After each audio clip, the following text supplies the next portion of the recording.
This video is about how and when to place an iron condor.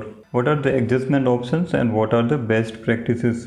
Here I am going to discuss specifically about USD INR iron condors. The iron condor is a neutral strategy that gives you profit if the underlying stock or index stays in the range and does not make any wild moves on either side of the market.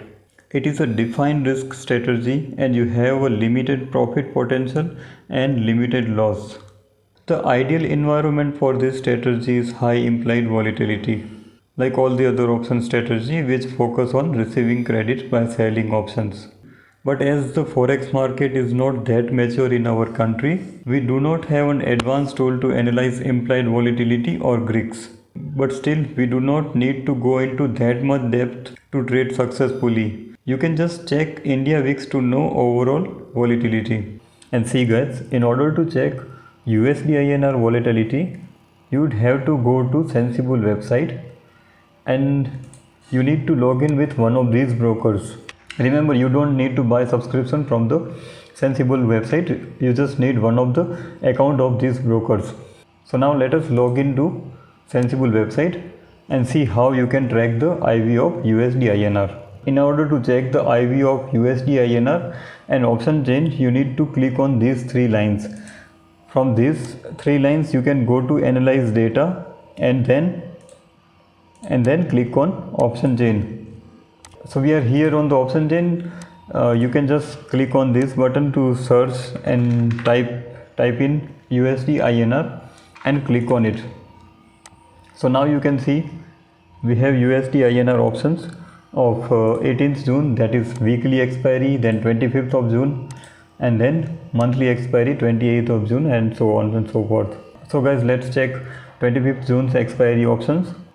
You can see the at the money IV here is 4.9 and which can be ideal for trading options in USD INR, as we discussed in the slide also. IV in the range of 5 to 7 is ideal for selling options in USD INR. So let's take example of 25th June expiry.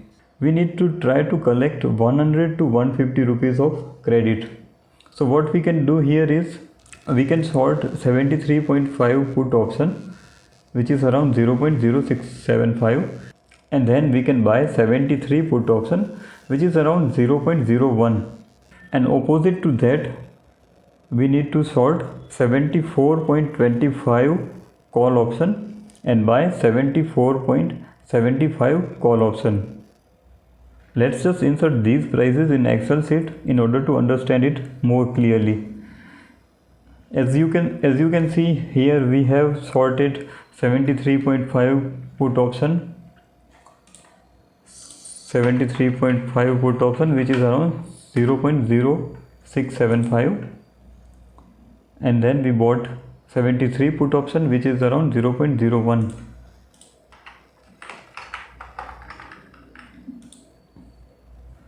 And then we have sorted 74.25, which is 0.0, which is around 0.1025, and then 74.75, which is 0.015. And let's just say that we have sorted 10 call and 10 puts. So as you can see here, we have collected around 67.5 in our put option, 102 rupees in our call option, which we have sorted, and we have bought 10 rupees of put, and 15 rupees of call. So as you can see, we have collected around 145 rupees of credit here. Multiply it with 10, that is 1450 rupees is our max profit here. And what could be our max loss? Max loss would be the difference between short strike price and long strike price, and that difference would be multiplied with the quantity we have. That rate would be subtracted from the max profit part, so that would be our max loss. Long and short option have 50 paise difference here 73 and 73.5, that is 50 paise. Here also you can see 74.25 and 74.75, that is also 50 paise. This 50 paise difference multiplied with quantity we have, that is 10,000, so it will be 5,000 rupees, and that 5,000 would be subtracted from the max profit, that is 450. So our max loss would be 3550. So this is the calculation of max loss. So we just learned about how to place an iron condor, that is sell an out of the money call option and sell an out of the money put option, and then buy further out of money call option and further out of money put option. Let's just say that USD INR is trading at 73.35 right now. What we have to do is we need to find a perfect sweet spot in which we can fetch around 150 or 200 rupees of premium. Once you calculate it, you can initiate the trade, but don't take it as a set in stone rule.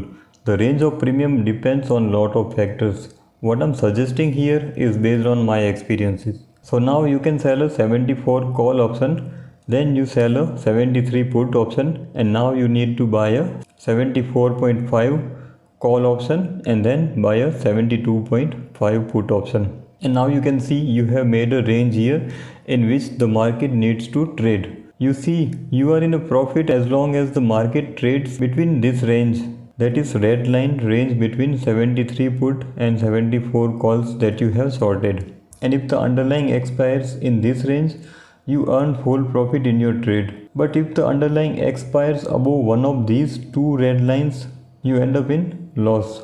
As you can see here, once the market start to trade above or below these levels, your trade is in unfavorable situation. How much you earn and lose is here shown in the slide. I have already explained it earlier, and also you can check my Ironfly video in which I have shown the calculation with real example. Now how can you adjust the iron condor? Let's just say that everything is going okay and suddenly market trades higher. So what you can do here is mostly depends on the time to expiry. If you have got more days for option to expire, then you can wait for volatility to decrease and possibly let the market come in your favorable zone. If less days to expiry or volatility has increased significantly, then you can book profit from your initial sorted put and book losses in your bought put, and again sort another put which have more value, and thus you can get more credit by selling another put. As you can observe here, the red line zone has become narrower here now, and the expiry must be in the range of 50 paise instead of 1 rupees that we initially made. Now market goes further up, and finally we take our puts further up by booking profits in the previous put and sorting put at same strike rate as the call and making it an iron fly. So this is the last adjustment that we can do in iron condor. Now in order to adjust this, you'd have to watch the video of iron fly which I have given in the description box. The same thing can be done with put options as well. But remember, don't be too aggressive in adjustment. Always keep some room for adjustment. As you can see in the slide, sometime it may happen that market may go up and you adjust your puts, but next day it may trade downward, breaching prices of your sorted put, and in such case you can book profits in the calls and make iron fly here as well. Now comes best practices of trading iron condor. As I have mentioned before, try to receive credit around 100 to 200 rupees. Better to get 150 to 200 range, but at the same time try to keep some room for few adjustment. Again, you can see what do I mean by 100 to 150 credit. You must gradually build your position. Even if we are trading weekly options as mentioned, enter on Wednesday, Thursday and Friday. You can divide your position in 2 or 3 parts here. It is better to execute more and more trades. Your fear will subside gradually if you press the sell or buy button to trade. So you must always try to trade more and more and trade often. Enter position in next week's option. Don't trade current week's options. You must book profit often, and once you gain around 40 to 50% of your max profit, You must get out of the trade and enter new trade with new expiry. Get out of your position one day before expiry. That is, on Thursday you must get out of your trade. You can save yourself by buying more insurance. Let's say you are selling 10 lots of calls and puts and you must buy 10 lots of calls and puts to make an iron condor trade. But here what you can do is add some more long options in case market makes a wild move, then you can secure your trade with these extra options. This way you can make some gains from your long option and can stay in your trade for a little while before making any adjustment. You can save yourself from big gap up and gap down by spending little extra on your long options. So guys, this is the last slide now and it says you must not hold your long options for jackpot. Trust me, it is not worth doing. Here, you will be getting out of your trade before expiry, and most of the time, long option of your iron condor will be in fractions, and because of that, you will be tempted to keep it as a lottery ticket, which is kind of a gambling mindset. Earning from buying option must never come in mind of an option seller. So you must completely forget this wishful thinking and think in terms of probability. And also, saving such small amounts every expiry will save you from the trading errors that you will be making in future. Trading errors are part of this game. Many a times you will be buying or selling the option which you didn't intend to buy or sell. But because of the rush or panic, you will be making such errors. So always keep such calculation in mind. If your long options have some values after deducting brokerage, then you must save that. So this is it guys. I have tried to share my knowledge and experience here. I hope you like my efforts. Please do like this video and subscribe to my channel. And thank you for your valuable time. Thanks.